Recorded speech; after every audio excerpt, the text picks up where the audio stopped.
မိဘပြည်သူပေါင်းမင်္ဂလာပါခင်ဗျာ23ရက်6လ2025ຫນွေဦးတော်လန်ထိုးစစ်ရဲ့နောက်ဆုံးရသတင်းများကိုကျွန်တော်အညာသားမှာတင်ဆက်ပေးသွားမှာဖြစ်ပါတယ်ပထမဦးကရေနံကျောင်းတွင်စက္ကစစစ်ကြောင်းခိုးလာမှုကို PDF ပူးပေါင်းတပ်ဖွဲ့များမှထိုးနဲ့တိုက်ခိုက်မှုကြောင့်စက္ကစစစ်ကြောင်း15ဦးသေဆုံးတဲ့မင်းလာတိုက်ပွဲပြီးကျေးရွာများအားစက္ကစမှစက်တိုက်စစ်ကြောင်းထိုးမီးရှို့မှုတင်များကော့ဂရိတ်မြို့နယ်အကြမ်းဖက်စစ်ကောင်စီက28နှစ်ကြာကျူးကျော်သိမ်းပိုက်ထားသောထိကပလက်စခန်းကိုဒေါ်လန်ရေးပူးပေါင်းတပ်များကပြန်လည်သိမ်းပိုက်ရရှိတဲ့ထို့သူအေကစစ်မှုထမ်းဥပဒေထုတ်ပြန်ပြီးနောက်ယာနှင့်ချီသောလူငယ်များစစ်တင်တန်းတယောက်ရန်အစမတန်များပြားလျက်ရှိသောတဲ့ထို့သူကိုယ်တန်းចောင်းသားချင်းဆ iam မစာသင်ပြီးချိန်စာသင်ခန်းထဲမှာပဲပေါက်တူးနဲ့ရိုက်အတဲ့တဲ့အစရှိတဲ့ခြင်းများကိုတင်ဆက်ပေးသွားမှာဖြစ်ပါတယ်ရှင်းနန်းကျောင်းတွင်စက္ကစမှစစ်ကြောင်းထိုးလာရာ၎င်းစစ်ကြောင်းကို PDF ပူးပေါင်းတပ်များကတိုက်ခိုက်ခဲ့ရာစစ်ကောင်စီဘက်မှ15ဦးသေဆုံးသွားတယ်လို့သိရှိရပါတယ်ထို့ပြင်ကြံသူများအများပြားဒဏ်ရာရရှိခဲ့တယ်လို့လည်းသိရှိရပါတယ်မကွေးအခြေဆိုင်တပ်မ88ခလာရ89ခလာရ73မှစုပေါင်းထားသောစက္ကစပူးပေါင်းအင်အားဟာ150ခန့်ဟာဇွန်လ16ရက်နေ့မှစ၍စစ်ကြောင်းထိုးလာတာဖြစ်ပါတယ်။ရှင်နန်းကျောင်းမြို့နယ်တာကူးကန်ကျေးရွာဖိုးကိုလမ်းမစစ်ဝင်ရောက်လာပါတယ်။ထို့နောက်လွန်ပင်ရှိကျေးရွာမှအပြစ်မဲ့ပြည်သူတဦးအင်တော်ကျေးရွာမှအပြစ်မဲ့ပြည်သူတဦးတို့ကိုဖမ်းဆီးတပ်ဖြတ်ကာရွာတိတ်ကျေးရွာနဲ့လွန်ပင်ကျေးရွာမှ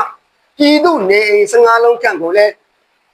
မိရှို့ဖျက်ဆီးသွားတယ်လို့သိရှိရပါတယ်။၎င်းရက်20ကြာတိုက်ပွဲမှာစက္ကစဘက်မှ15ဦးသေဆုံးပြီးအများပြားဒဏ်ရာရရှိတယ်လို့သိရှိရပါတယ်။နောက်တစ်ခါရန်ကုန်ပြည်လမ်းပိုင်းမင်းလာမြို့နယ်အနီးစစ်ကွင်းတာဆောင်တိုက်ပွဲဖြစ်ပြီးနောက်စစ်ကောင်စီကမင်းလာမြို့နယ်ရှိကျေးရွာများကို19-20ရက်နေ့ဒီမှာစ၍စစ်ကြောင်းထိုးမီးရှို့ခဲ့တယ်လို့ယနေ့နက်အစောပိုင်းတွင်လည်းမင်းလာမြို့နယ်ဂန့်ဂေါပင်အုပ်စုဘုတ်ချောင်ရွာကိုမိတင်ရှို့နေကြောင်းအဆိုပါကျေးရွာများလည်းကျေးရွာမှပြည်သူများလည်းထွက်ပြေးတိမ်းရှောင်နေရကြောင်းသိရှိရပါတယ်။ယမန်နေ့ဇွန်လ22ရက်နေ့ကလည်းစစ်တပ်ကဥတိုကရင်ပင်အုပ်စုဥတိုကျွဲလန်းစုရွာနေအိမ်တစ်လုံးနဲ့ညနေပိုင်းတွင်ရွေကုန်းရွာတိတ်ရှိတယော်ကုန်းထိုးတန်းအနီးမှနေအိမ်နှလုံးတို့ကိုလည်းမိရှို့ဖျက်ဆီးခဲ့တယ်လို့သိရှိရပါတယ်။ဇွန်လ16ရက်နေ့တွင်ဖြစ်ပွားခဲ့သည့်မင်းလာစစ်ကွင်းတာဆောင်စစ်ဆေးရဲဂိတ်တိုက်ပွဲတွင်စစ်ကောင်စီဘက်မှအရာရှိ3ယောက်ပါဝင်ရောက်20ကျော်သေဆုံးခဲ့တာဖြစ်ပါတယ်။မိရှို့ဖျက်ဆီးခြင်းကြောင့်အသက်80ရွယ်ဖို့တဦးသေဆုံးခဲ့ကြောင်းလည်းသိရှိရပါတယ်။မိရှို့လာခဲ့ဒီမှာရွာ900နီးပါးရှိပြီဟုလည်းသိရှိရပါတယ်။ထို့ပြင်2025ခုနှစ်23ရက်ဇွန်လမှာတပ်မဟာ6ဒူပလာခရိုင်ထိကပလက်စခန်းကိုတော်လန်ရေးပူးပေါင်းဖွဲ့များကပြန်လည်သိမ်းပိုက်ရရှိခဲ့တယ်လို့လည်း KNU ဗဟိုဌာနမှဒီနေ့ထုတ်ပြန်လိုက်ပါတယ်။အကြမ်းဖက်စစ်ကောင်စီက28နှစ်ကြာဝင်ရောက်ကျူးကျော်ထားတဲ့ထိကပလက်စခန်းကိုကရင်မျိုးသားလူမျိုးရေးတပ်မတော် KNLA ကရင်မျိုးသားကာကွယ်ရေးတပ်မတော် KNDO ပြည်သူ့ကာကွယ်ရေးတပ်မတော် PDF တို့ပူးပေါင်းပြီးဇွန်လ22ရက်နေ့မှာစ၍ပြန်လည်သိမ်းပိုက်ရရှိခဲ့တယ်လို့လည်းသိရှိရပါတယ်။ KNU ဗဟိုဌာနချုပ်ဖြစ်တဲ့မာနယ်ဘလော့ကနေစုတ်ခွာခဲ့ရပြီးနောက်1995မေလမှာထိကပလက်စကန်ကို KNU ဌာနချုပ်တစ်ဖြစ်ပြန်လည်ပြောင်းရွှေ့ဖွဲ့စည်းခဲ့တာဖြစ်ပါတယ်။နှစ်နှစ်မပြည့်ခင်1998ခုနှစ်အကြမ်းဖက်စစ်အုပ်စုက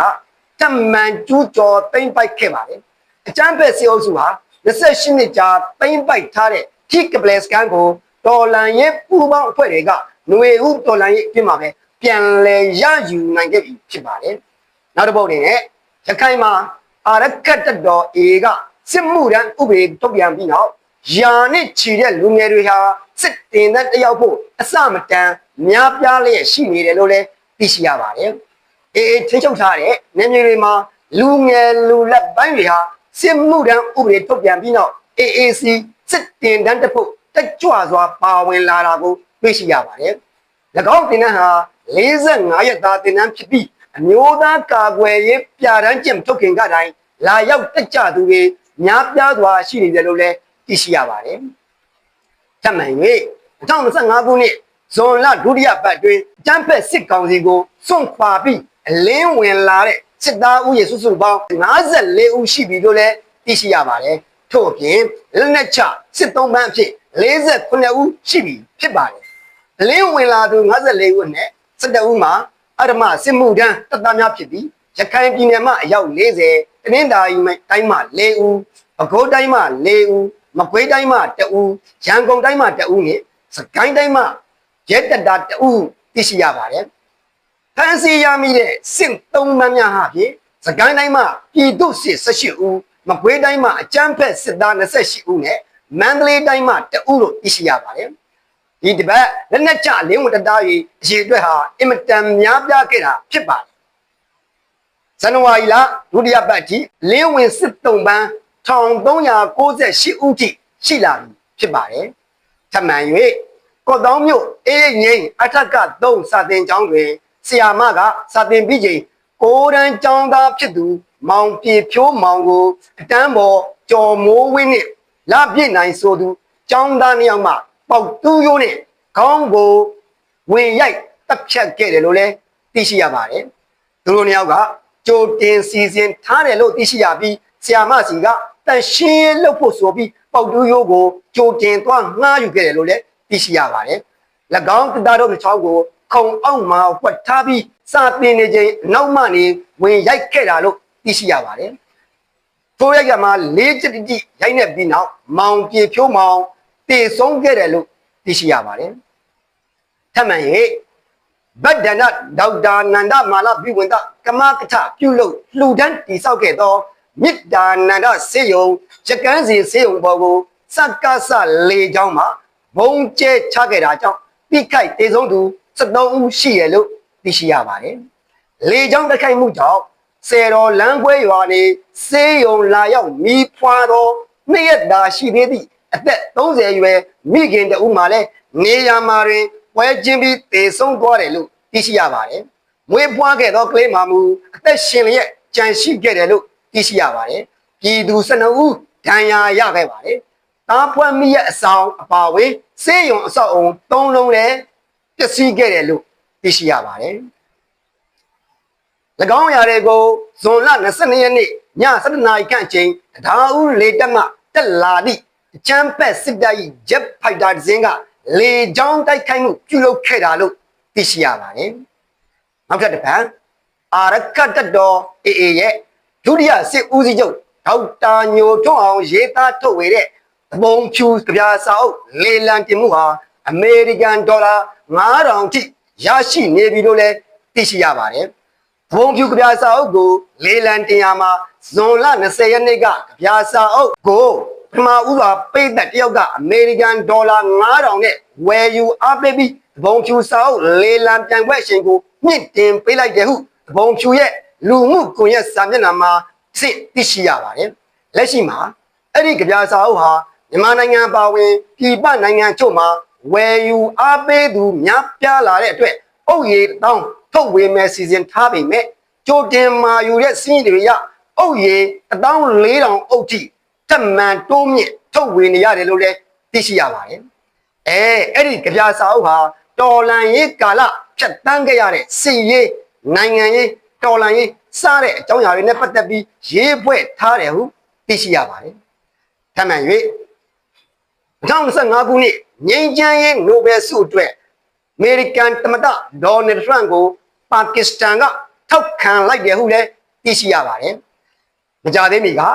ပါကစ္စတန်အိန္ဒိယပြည်ပခါမှာအဆုံးဖြတ်ပေးခဲ့တဲ့တန်တမန်ရေးရာဂျားဝင်ဆောင်ရွက်မှုကိုအသိမှတ်ပြုသောအဖြစ်2026ခုနှစ်ငြိမ်းချမ်းရေးနိုဘယ်ဆုရှင်အတွက်ကိုအမေရိကန်သမ္မတဒေါ်နယ်ထရန့်ကိုထောက်ခံပါတယ်လို့ပါကစ္စတန်နိုင်ငံကဆိုခဲ့တာဖြစ်ပါတယ်။ဒေါ်နယ်ထရန့်ရဲ့ဂျားဝင်ဆောင်ရွက်မှုကြောင့်နိုင်ငံခြားတင်းမာမှုတွေပြောရောခဲ့ပြီး နျူကလ িয়ার လက်နက်ပိုင်းအိမ်နီးချင်းနိုင်ငံတွေကြားစစ်ပွဲကိုရှောင်လွှဲနိုင်ခဲ့တယ်လို့ပါကစ္စတန်နိုင်ငံကပြောပါတယ်။ဒေါ်နယ်ထရန့်က